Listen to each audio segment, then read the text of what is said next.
Bom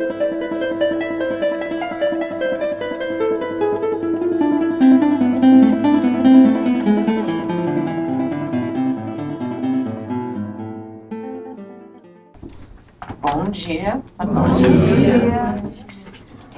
Antes de tudo, muito obrigada, como sempre, ao carinho, ao convite. É uma delícia chegar aqui, gente. Hoje eu vim dirigindo, sonhando com um bolo de cenoura. Vocês não acreditam que eu chego aqui e tem bolo de cenoura. Muito bom. Muita responsabilidade. Quem que está pela primeira vez aqui hoje? Então, se você não gostar, tenta de novo, tá? Assim eu fico mais tranquila, se a gente já combinar isso antes, tá? Então, gente, quando eu recebi esse tema, a tragédia do ressentimento, até o André estava lá em Denver e a gente conversou sobre isso. Que título pesado, né, que Joana de Ângeles escolheu. Talvez eu mude isso, talvez eu deixe só o ressentimento, pensei, né? Só que, conforme eu fui estudando, fui lendo o texto, o ressentimento é uma tragédia mesmo. E eu falei, quem sou eu para discordar de Joana, achando que esse era um título apropriado? Então a gente manteve. E a gente vai entender por que é uma tragédia a gente carregar ressentimento com a gente. E a gente vai aprendendo maneiras de tratar isso, né? Porque graças a Deus é isso que a doutrina faz pra gente. Nos dá maneiras, nos dá ferramentas, né? Pra gente resolver as dificuldades da nossa vida. Então esse título é de um texto da Joana de Ângeles que está no livro Momentos de Saúde, psicografado por Divaldo Franco. Olha que chique, gente. Isso.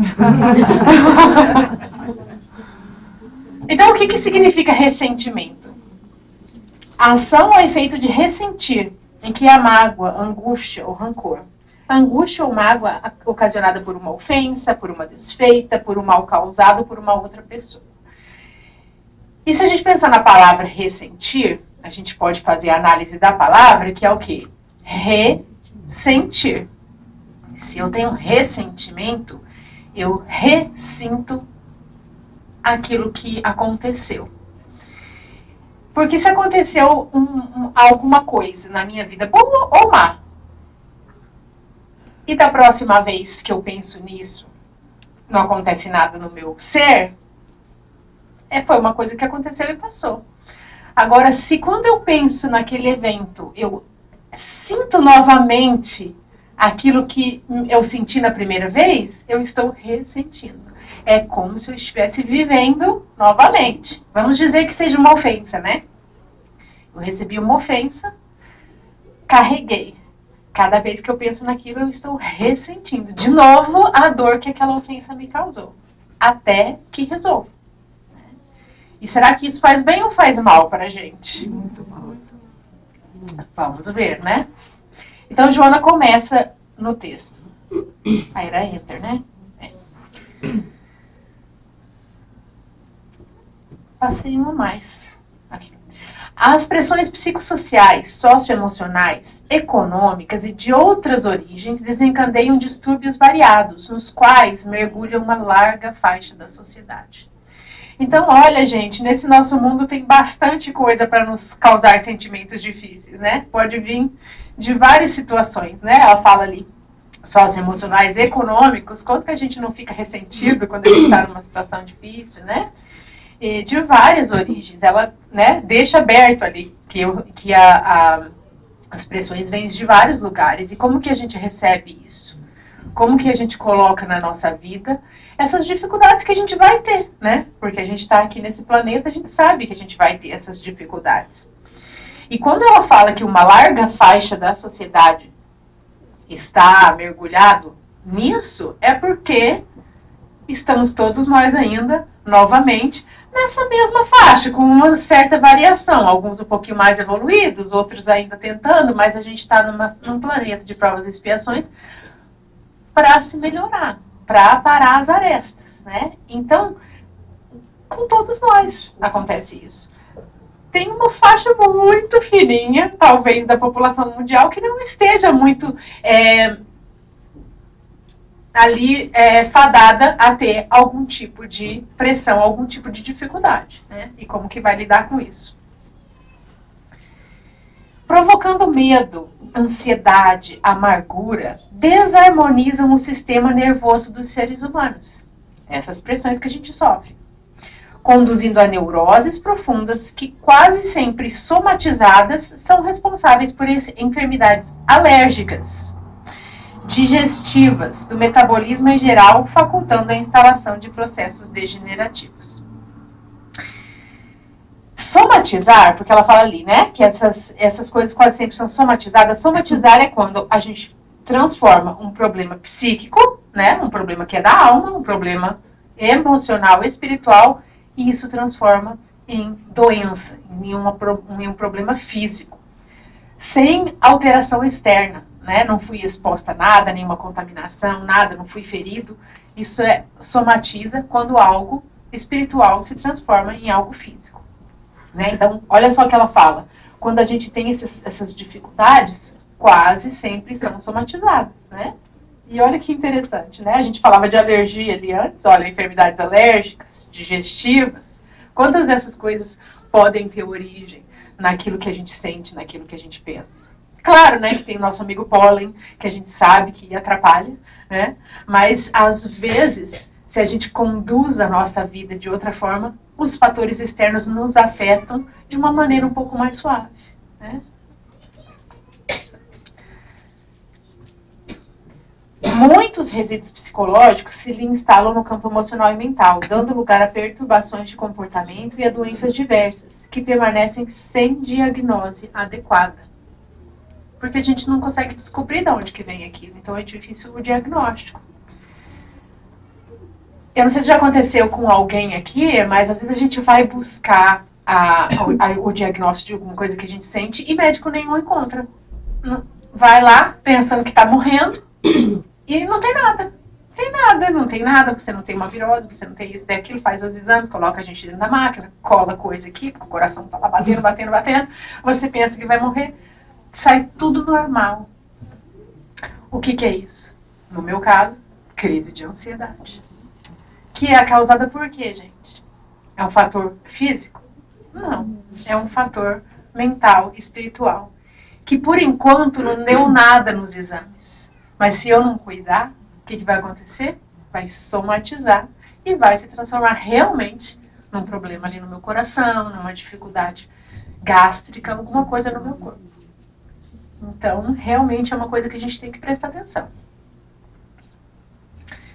Pessoas mais sensíveis, que não conseguem suportar e superar esses fenômenos das pressões constritoras, refugiam-se em ressentimentos que as infelicitam e predispõem-nas a reagir sempre, desferindo dardos venenosos contra aqueles que se lhe transformam em inimigos reais ou imaginários. Então, vamos por partes aqui, né? Pessoas mais sensíveis que não conseguem superar esses fenômenos. Nem todo mundo recebe as situações da mesma maneira, né? Para alguma pessoa que, às vezes, naquele momento está mais sensível, alguma coisa que alguém fala, fere profundamente. A outra pessoa que estava junto também ouviu, 5 minutos depois nem lembra. Então, cada um carrega de uma forma diferente, e é por isso que a gente tem que prestar atenção, né? Um exemplo que eu dei lá na nossa casa foi assim: chega alguém aqui, o centro foi pintado, né? E a pessoa fala, nossa, mas que cor mais chata que vocês pintaram esse centro, podia ter colocado um amarelo, um laranja, uma coisa mais animada, né? Eu que tô aqui falo, ai gente, nem veio aqui pintar e tá criticando, né? Deixa isso pra lá. E deixei pra lá. O André, que comprou a tinta, que conversou com todo mundo, pediu opinião, foi lá, dedicou o sábado dele, né? Pra estar aqui, pra pintar, pra coordenar. Sentiu um ferir ali, né? Nossa, mas essa pessoa criticando um trabalho que foi feito com tanto amor, com tanto carinho. E cada vez que o André entra aqui e vê as paredes, ele vai lembrar do que a pessoa falou, né? Então a gente tem que começar a analisar o que as palavras dos outros fazem com a gente. E a gente está falando de palavras dos outros Porque fica mais fácil, é o que é o mais comum, né? A gente se chatear com o outro. Mas existem várias maneiras da gente ressentir, né? A gente pode ficar ressentido com a gente mesmo, né? Eu tenho uma coisa que me desagrada e eu não consigo me perdoar. A gente pode ficar ressentido com um lugar, né? Aconteceu uma coisa ruim comigo em um lugar, eu não consigo mais nem passar lá na frente. A gente se ressente com Deus, né? Fica meio bravo um dia né? Fica repetindo aquilo.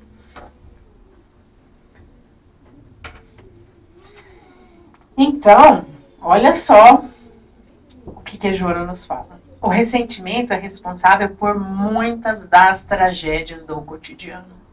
O ressentimento é tóxico que mata aquele que o carrega. Aí aqui ela vem justificar o título, né, do texto. O ressentimento é tóxico que mata aquele que o carrega. Mas, Flávia, que exagero. Será que mata?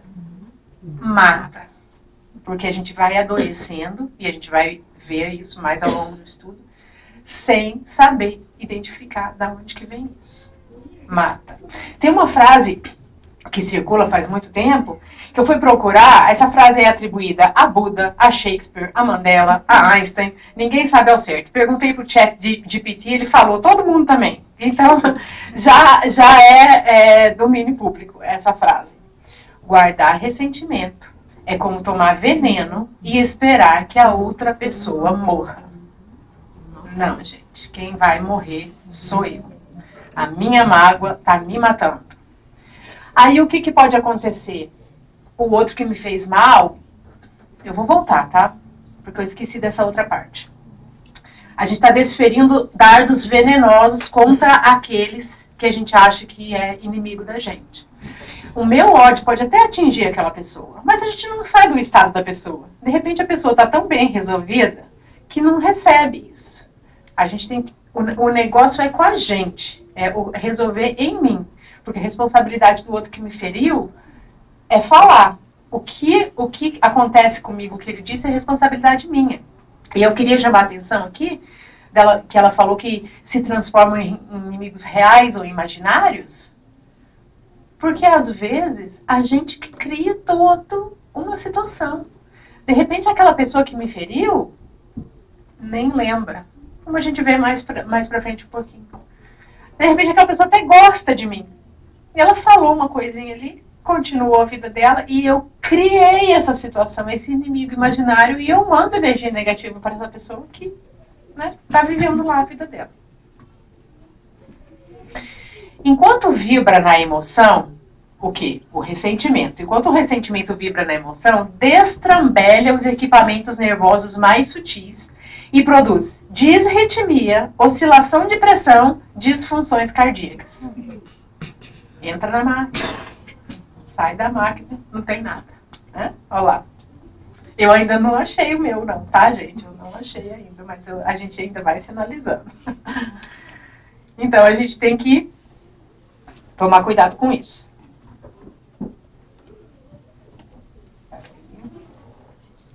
Não vale a pena deixar-se envenenar pelo ressentimento. Ah, já deu para perceber, né? Não vale a pena. É uma briga que a gente vai perder, se a gente levar esse veneno com a gente. Nem sempre ele se manifesta com expressões definidas, camuflando-se nas fixações mentais e, às vezes, passando despercebido. Eu não tenho raiva de ninguém. Nunca fiquei chateada com ninguém. A gente não percebe que é aquilo, às vezes a gente até esqueceu de verdade. Mas quando a gente for mesmo mergulhar, procurar, às vezes a gente encontra alguma coisa que pode ter acontecido lá na infância, que a gente deixou pra lá. Mas toda vez que a gente vê uma pessoa, a gente sente uma coisa estranha. Eu acho que não tem nada, mas se for pesquisar, acaba encontrando. Há pessoas ressentidas que não se dão conta. Um autoexame enérgico auxiliar-te-á a identificá-los no refolho da alma. E a gente está falando de Joana de Anjos, é claro que ela vai falar para a gente fazer uma autoanálise, o autoconhecimento. Que vocês, aliás, têm um estudo depois que acabar a palestra, né? que eu tenho certeza que devem usar o texto da Joana de Ângeles para fazer esse trabalho, que é muito importante. É o único jeito da gente se conhecer. Porque como tudo que a gente fala na doutrina, né? Se a gente está falando de vício, como que a gente vai tirar da gente um vício se a gente não sabe que tem? Ou não admite que tem? Né? Então, a mágoa, o ressentimento é a mesma coisa. A gente tem que se conhecer, tem que se trabalhar para encontrar a raiz do problema e começar a trabalhar nela. Logo depois, prosseguindo na sua busca e análise, que é um trabalho constante, né? A gente não vai sentar aqui hoje e pensar e, não achei nada, pronto. Não, a gente vai continuar se olhando, né? Às vezes a gente está numa situação e sai de lá um pouco ansiosa, um pouco nervosa ou chateada. O que é naquela situação que me afetou? Né? Por que isso me afeta? Esse tipo de situação, esse tipo de conversa. Né? Analisar, pensar. Né? Então, daí descobrirá as suas raízes, as raízes do ressentimento, quando que ele teve início, por que se instalou no seu ser, passando a perturbar-te. Verificará surpreso que és responsável por lhes dar guarida e o vitalizares, deixando-te por ele consumir. Então, Joana colocou a culpa na gente, né? Você vai, a hora que você encontrar, você vai ver que foi você que nutriu, você que acolheu esse sentimento e deixou ele lá. Porque ela fala assim, as pessoas que fizeram mal provavelmente não têm a dimensão do que elas causaram. Elas podem até ter feito uma coisa de propósito, não é que é sempre sem querer, né? Tem gente cruel, né? Que a gente convive de perto. Às vezes a pessoa fez mesmo de propósito, só que ela não tem a ideia de que você está carregando tudo isso esse tempo todo. Né? E ela fala que muitas vezes essas pessoas que nos agrediram sofreram agressões também. E estão reproduzindo aquilo que sabem, aquilo que aprenderam, aquilo que foram ensinadas. E isso é uma grande maneira de começar esse processo de cura. É quando a gente entende que o outro também sofre. Que a gente pode começar a ter aquela misericórdia, aquela empatia, né? Aquele entendimento com a outra pessoa. É uma boa maneira da gente conseguir, né, trabalhar isso. O teu primeiro passo será compreendê-los. Olha o que a gente está falando, né? Da onde que vem essa agressividade? Da onde que vem essa crueldade?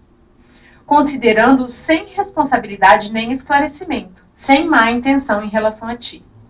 Mediante tal recurso, os compreenderás e os perdoarás, posteriormente libertando-te. Libertando-te, não libertando-os. Eu que me liberto quando eu consigo perdoar. Eu que tiro essa carga. Mas aí, eu tô lendo isso aqui e tô pensando, mas Joana, considerando-o sem responsabilidade, sem má intenção, não, aquela pessoa fez aquilo com muita maldade, sim. Sim, fez. Aquele pequeno recorte daquilo que aconteceu.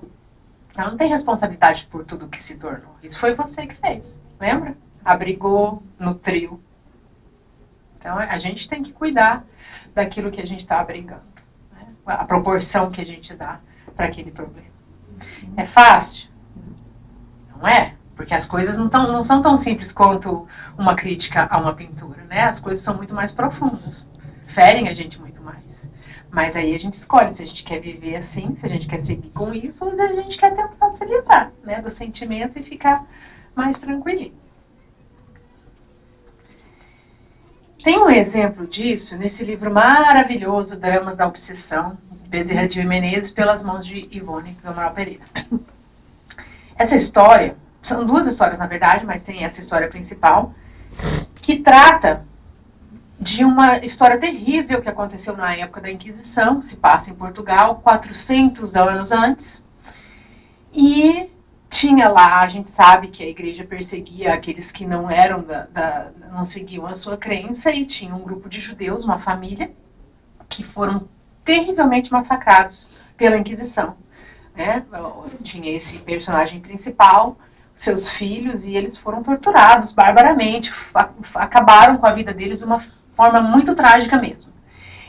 E esse que era o inquisidor, que era o personagem principal envolvido nessa trama toda, obviamente desencarnou e começou ali uma trajetória de muito sofrimento, lógico, né? Ele estava fazendo aquela maldade toda e ele começou aquele sofrimento, começou a reencarnar, vivia as consequências do que tinha feito, porque as leis que ele tinha criado para fazer a vida do outro mais difícil, ele renasce e agora ele vai viver sob aquelas leis que ainda estão em vigor. E aí, aqueles a quem ele atingiu o perseguem, causam todo quanto é tipo de sofrimento, mas por esse sofrimento, por todo aquele aprendizado, ele vai melhorando, vai acontecendo um arrependimento genuíno. E hoje, quando se passa essa história, hoje que não, né? Há algum tempinho atrás, quem é o obsessor deste homem? A vítima, o judeu, que era uma pessoa boa e calcificou no ódio, não conseguiu perdoar e 400 anos depois ainda está nesse sofrimento. Essa história mexeu muito comigo, me surpreendeu quando eu li, porque você imagina assim, a hora que fala obsessor, a gente pensa naquele espírito que sempre foi mal. Quer dizer, não sempre foi mal, né? Nasceu simples e ignorante e seguiu um caminho do mal e está lá incomodando. Não. O obsessor pode ser eu. Se eu não perdoar e não vou conseguir me livrar daquela raiva, na hora que eu desencarnar, eu vou atormentar o outro que eu tenho raiva. Por isso que Jesus disse em Mateus: reconciliai-vos o mais depressa possível com o vosso adversário, enquanto estáis com ele a caminho. Não é para eu ser bom, nossa, olha como eu sou bom, como eu perdoo. Não, é para a tragédia não aumentar depois. Jesus sabe, obviamente, de tudo isso. Resolve esse pendengo aqui agora, enquanto você está junto com ele, porque a hora que desencarnar, tudo toma uma proporção maior, tudo fica mais difícil. Né? Vamos perdoar aqui, para depois não demorar 400 anos? Então, no livro tem um momento que eles estão lá, tem um espírito feminino que está ali, né, que faz parte dessa trama toda e está tentando ali resolver, tentando com que haja esse entendimento, esse perdão para que acabe esse sofrimento, e ela diz assim, ela está se referindo ao judeu. E durante todo esse tempo, quando o tirano arrependido do mal praticado tratava de se erguer para novos ciclos de progresso, vós, que eres honestos e bons, mas não possuís boa vontade para perdoar e esquecer as ofensas recebidas. Permanecestes estacionários no ódio, cristalizados na prática das vinganças. E tanto odiastes e tanto feristes, revidando ofensas, que auxiliastes o progresso e a emenda dos vossos próprios inimigos de outrora, os quais, hoje, já se encontram em melhores condições morais perante a lei suprema do que vós outros. Pois o certo é que eles não mais odeiam a quem quer que seja. Então ele fez tanto, ele judiou tanto do outro, que o outro melhorou. E ele não. O tamanho da importância de perdoar. Né? 400 anos. E isso, gente, não é novela do Bezerra de Menezes, não. Isso é fato corriqueiro, que ele pegou um exemplo para trazer pra gente. Isso acontece na nossa vida. Né? Nós somos parte disso. Pode ser que a gente esteja aí, né? Se recuperando, tratando de arrumar uma situação dessa de muito tempo, de dificuldade. Arrancada, a gente volta então para Joana de Ângeles, na tragédia do ressentimento. Arrancada a causa injusta do ressentimento, despertarás de imediato em paisagens sem sombras, redescobrindo a vida e desarmando-te em relação às outras pessoas, que antipatizavas ou das quais te mantinhas em guarda. Olha que coisa mais maravilhosa.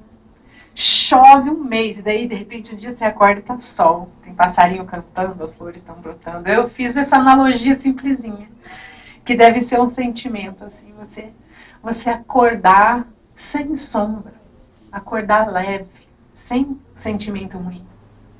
Quando a gente consegue, né, arrancar a causa. E ela diz a causa injusta do ressentimento, né? E a gente se pega ali naquele pedacinho. Por que é injusta? Mesmo que a gente tenha se ressentido por uma causa justa que aconteceu, injusto é você ficar ali, diante da bondade divina, não ouvir o que Jesus nos disse e ficar remoendo mágoa, né? Esse que é a injustiça, né? E ela diz que o mal que te façam somente te perturbará se o permitires, acolhendo. De novo, né? O mal que o outro fez é do outro. Agora, se eu pegar pra mim, se eu revidar, aí o mal é meu. Eu sempre falava com meus meninos quando eles eram pequenos, um vinha, ai, meu ateu! O que você fez? Bati de volta. Então, se ele tivesse batido, ele ia ficar de castigo. Ele estava certo, ele estava errado, você estava certo. Agora você bateu nele, os dois estão errados, vai os dois pro castigo. Né? Você revida, você se igualou. Você é ruim igual, né? Nesse ponto. Então, deixa o mal do outro com o outro. Eu vou tentar fazer a minha limpeza, a minha paz. Vive, pois, sem mágoas. Depura-te. Ressentimento, nunca.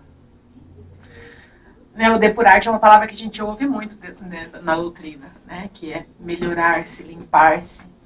E a Joana está cheia de livros, cheia de textos maravilhosos, nos dando a receita disso, né? Para a gente se conhecer, para a gente se depurar, para a gente melhorar. Agora a gente vai para Emmanuel, que concorda com tudo que Joana de Ângeles fala, ele só diz de outra maneira. Tem esse texto no Livro da Esperança, chamado Engenho Divino, onde ele está falando da importância do nosso corpo, da gente valorizar o nosso corpo. Porque a gente fala, eu moro numa casa no campo, eu moro na cidade, eu moro num apartamento. Quando na essência, a gente mora no corpo. Porque a gente não é o corpo, a gente é o espírito que está morando no corpo. Então, isso foi nos dado como uma bênção, porque não tem como a gente terminar a nossa encarnação sem o corpo. Então, a gente tem que cuidar, se a gente quiser completar o que a gente veio fazer aqui. Né? Ele fala lindo o texto. Engenho Divino, Livro da Esperança. Ele fala que as estrelas estão maravilhosas, se a gente não tiver olho, a gente não vê. Uma música maravilhosa desaparece sem os nossos ouvidos, né? Falando da importância toda do nosso corpo. E aí ele diz assim, a vida orgânica é baseada na célula, e cada célula é um centro de energia. Todo arrastamento da alma a estados de cólera, ressentimento, desânimo ou irritação equivale a crises de cúpula, ocasionando desarranjo e desastre em forma de doença e desequilíbrio na comunidade celular. Então, quando a gente está ressentido, encolerizado, desanimado, irritado, a gente causa um desequilíbrio na nossa comunidade celular, em todas as células do nosso corpo. Olha que forte, que sério que é isso. E aí a gente pode falar assim, olha como que é orar e vigiar, gente. Em toda palestra a gente tem que falar isso que Jesus falou pra gente, porque é isso que a gente veio fazer aqui, né? A gente veio se emendar, se melhorar, aparar a aresta. A gente não pode sair vivendo como se estivesse de férias o tempo todo. A gente tem que prestar atenção. E é constante. Por quê? Eu posso estar falando aqui, e aí alguns de vocês estão pensando assim, eu não tenho raiva de ninguém, não. Não lembro de alguma ocasião que alguém me feriu. Mas será que você nunca desanimou de alguma coisa? Nunca irritou? Não dirige. Né? Tá lá, gente. Desequilibrando a comunidade celular. Então tem que vigiar. Pôs o pé no chão de manhã, vigia. Ai, gente, a gente brinca, mas é sério. E aí um exemplo disso é o livro Painéis da Obsessão, Manuel Filomeno de Miranda, que adora estudar obsessão e tudo que essas coisas todas fazem com a gente, né? Por Divaldo Franco. Esse livro, ele trata a doença em questão, a tuberculose, que na época era uma sentença de morte, né? Porque não tinha tratamento. Então tinha os manicômios, que eram para onde iam as pessoas que estavam com essa doença. O personagem principal chama Argos, ele tem a tuberculose que certamente foi causada pelo comportamento dele em vida anterior e nessa. Ele alcança uma cura e ele tem uma recidiva que fala lá que não precisava ter acontecido, e se acontecesse não precisava ter sido naquele momento, mas ele se recusava a trabalhar, não queria fazer o que ele tinha que fazer no bem, então isso acabou ocasionando a volta mais rápida da doença dele. Então também fala disso, mas a gente vai focar, Porque enquanto estava lá a equipe com o Filomeno de Miranda, né, e todos os auxiliares no hospital, auxiliando aquele processo todo, eles têm as histórias paralelas, porque eles entram num outro quarto de alguém que está com uma outra dificuldade lá e ajudam também. E tem o Valtércio, que também estava lá com tuberculose, e fala que ele tinha já um processo longo, que é lógico que as nossas programações, as nossas falhas já estão gravadas no nosso perispírito, né? Então, a pessoa que vai desenvolver, principalmente numa época daquela, uma tuberculose, ela já tem ali propensões, né? Ela já escreveu aquilo no perispírito dela de alguma forma. Se tiver difícil, depois você pergunta esclarecimento dessa parte. Mas é muito sutil o que protege, o que deixa isso contido, né, ali no perispírito. Então, o meu comportamento abre aquilo. Se estivesse trabalhando no bem, se estivesse se esforçando, se estivesse sendo otimista, talvez aquilo não deflagrasse, ou pelo menos não naquele momento. Então, olha o que se diz do Valtércio. Acossado por problemas domésticos, fez um quadro de pessimismo mental. Ele ficou pessimista. Ele em casa, nossa, isso aqui nada vai dar certo, a gente está numa situação difícil. Pessimismo ele teve. E com a desarmonia que se lhe instalou, corrosiva, passou a desferir vibrações deletérias que completaram o desajuste e a destruição das frágeis reservas físicas, permitindo-lhe a instalação e virulência devastadora da tuberculose pulmonar. Fraquejou, ficou pessimista, auxiliou o processo da doença de se instalar. Então, é o que volta no que a gente estava falando do Emmanuel, que fala, né? O que a gente sente realmente influencia ali a nossa comunidade celular. Dirige teu corpo com serenidade e bom senso.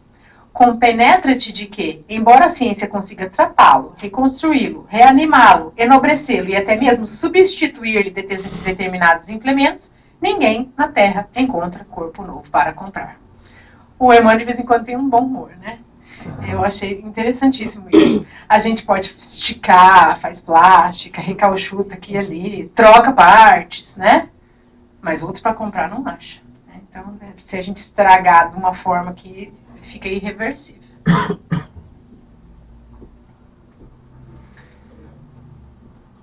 As somatizações... É que a gente mudou agora de livro, tá? A gente foi para Pensamentos e Enfermidades, que é um texto no Seja Feliz Hoje, da Joana de Ângeles, que é um livro tão legal, que tem tanto texto bem interessante, tá? Do Divaldo, pela Joana. As somatizações são inevitáveis, porque não existe uma fronteira, uma linha divisória entre a mente e o corpo. Então, olha o que ela disse, inevitável. Então, a gente tem que viver isso de maneira mais tranquila possível. Somatização, de novo, o que é? É a gente transformar alguma dificuldade que está no plano psíquico, que vai se manifestar no corpo físico. Então, ela fala que isso é meio que inevitável, porque está ali. O perispírito é o que une o nosso espírito e o nosso corpo, está tudo interligado, não tem uma linha divisória, né? Então, vai somatizar. Mas tem que somatizar o ruim. Aí que é a parte boa, porque o contrário também acontece. Se eu penso negativo e somatizo doença, se eu penso positivo, somatizo saúde, limpa.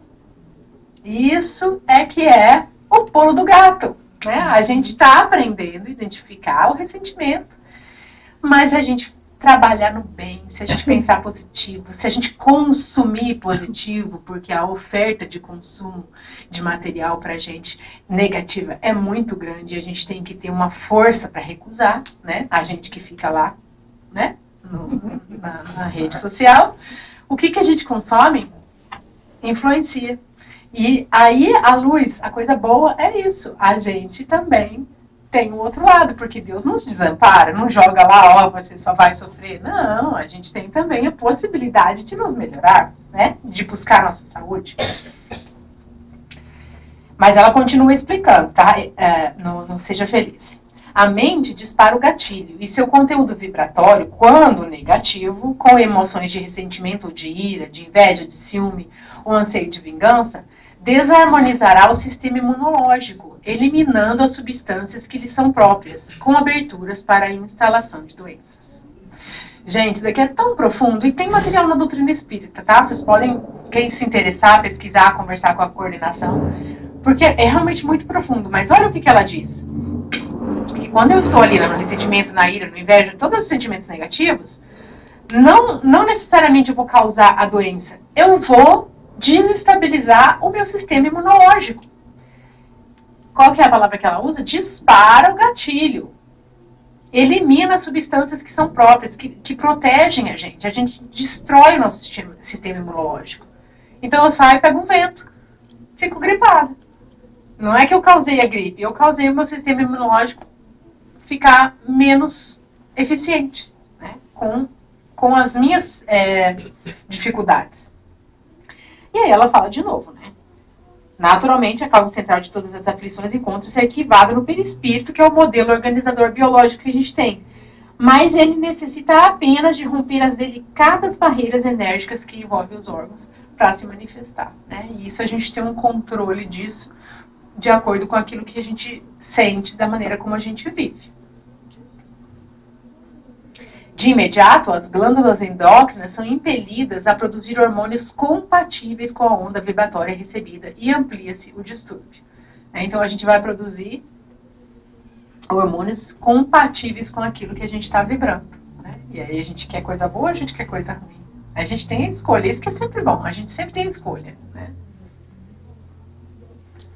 Para uma existência saudável, é indispensável o pensamento gentil e nobre, que irá conectar-se aos órgãos físicos para contribuir em favor da harmonia e da alegria de viver. Tá vendo? Não inventei, tá aqui, a Joana tá falando, né? Se a gente tiver pensamentos bons, a gente vai conseguir fazer o nosso corpo produzir substâncias que nos auxiliam. Para alcançar essa meta, a saúde integral, tornam-se essenciais o alto amor, o respeito a si mesmo, os cuidados com a convivência íntima, com o si profundo. Novamente, Joana vem nos falar da necessidade do autoconhecimento, do autodescobrimento, da gente saber o que a gente sente. Esse sentimento está me prejudicando ou está me auxiliando, né? Porque vai depender só da gente consertar o que não está muito bem, certo? O autor de qualquer injúria provoca o mal para si mesmo. Em vista disso, o mal só é realmente mal para quem o pratica. Revidá-lo na base da inconsequência em que se expressa é assimilar-lhe o veneno. E aí aqui é Emmanuel falando de tolerância. O livro Pensamento e Vida. E, de novo, né? Ele está falando novamente aquilo que Joana já havia falado, né?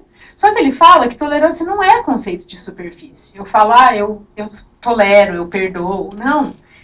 É reflexo vivo da compreensão que nasce na alma para que nós possamos realmente ter paciência e perdoar, né? A gente tolerar tem que ser, perdoar tem que ser uma coisa muito verdadeira para fazer essa limpeza de que a gente necessita. Pai Nosso. Jesus nos ensinou essa oração tão curtinha e ele gasta lá 2 frases dessa oração tão curtinha para dizer pra gente: perdoai as nossas ofensas, assim como nós perdoamos a quem nos tem ofendido. Ele faz a gente se comprometer, dizendo nessa oração, que nós perdoamos a quem nos tem ofendido.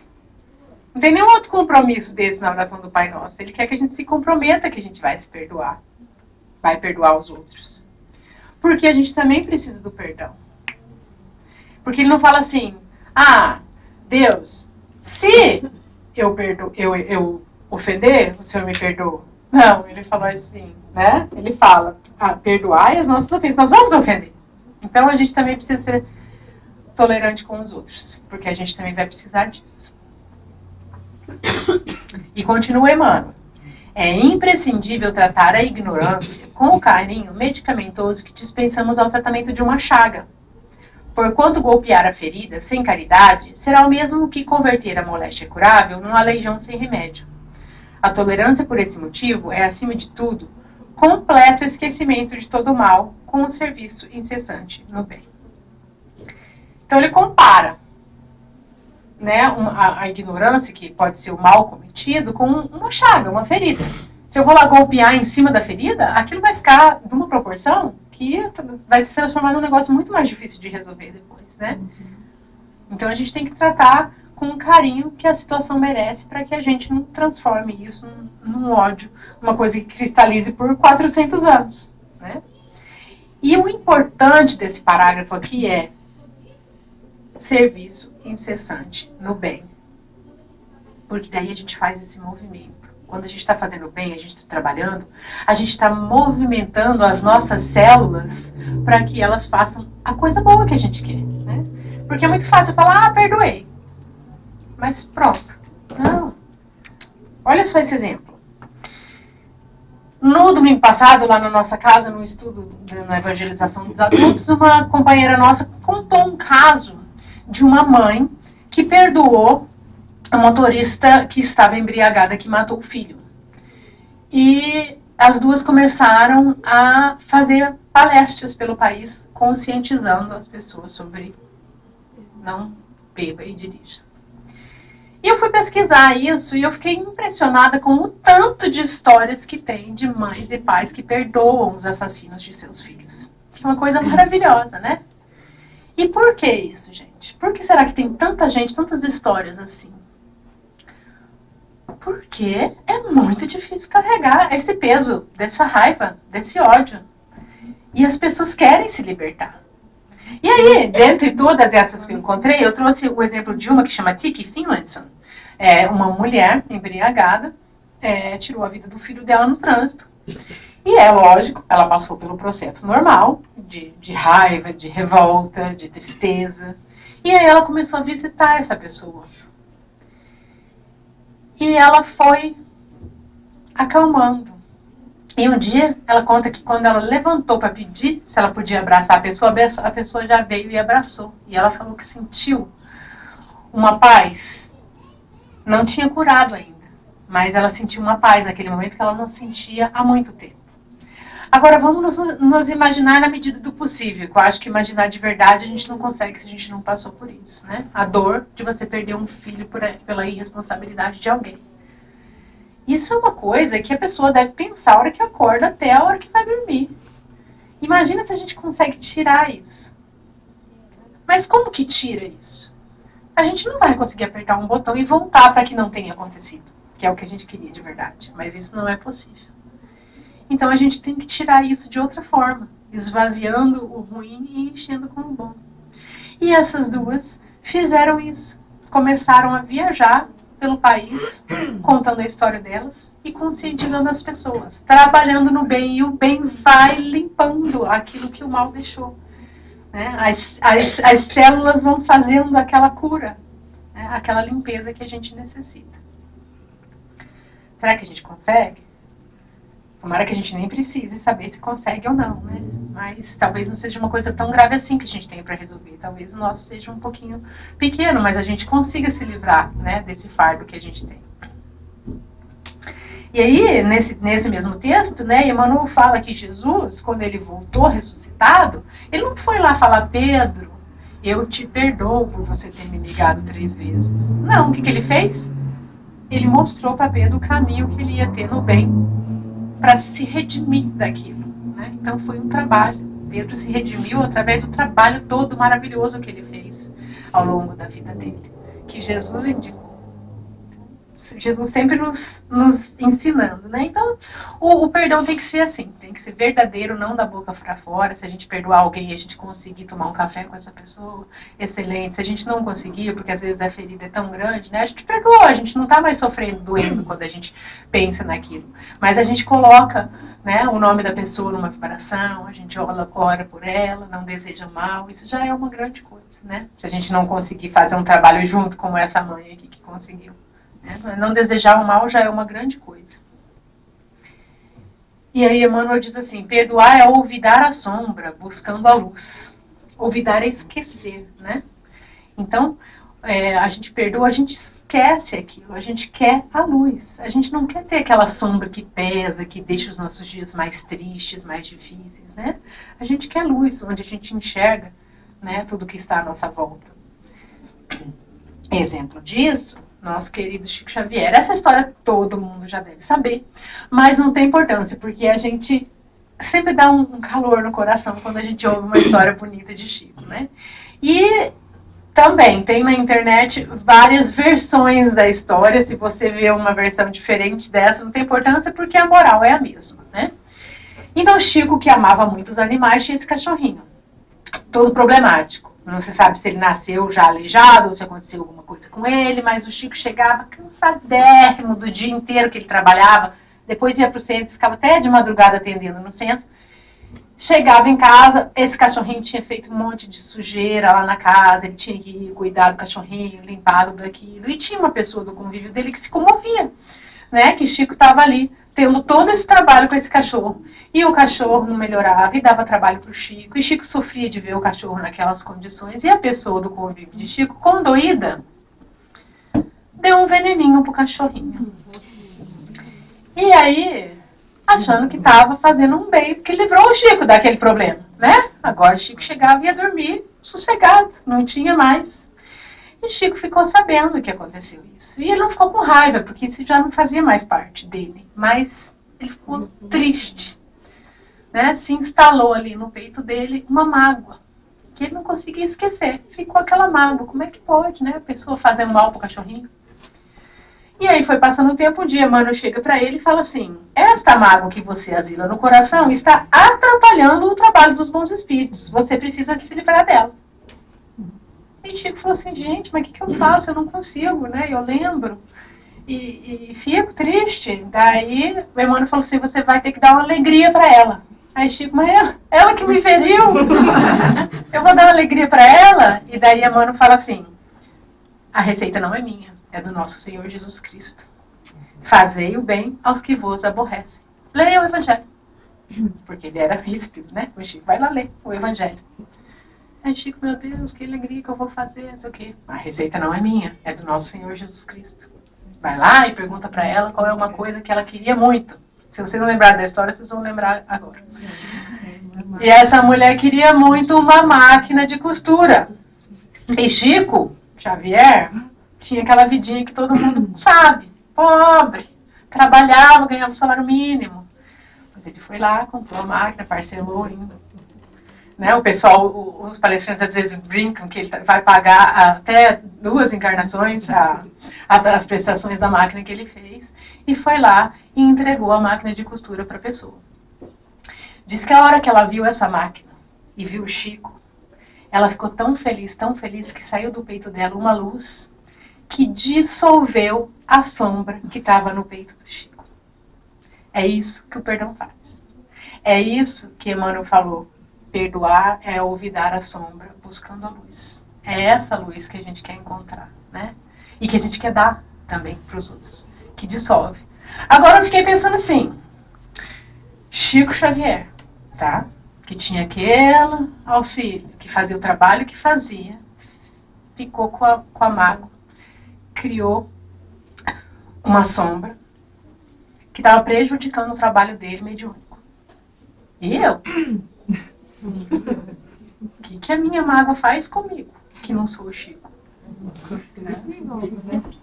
E às vezes a gente reza e não vê a resposta.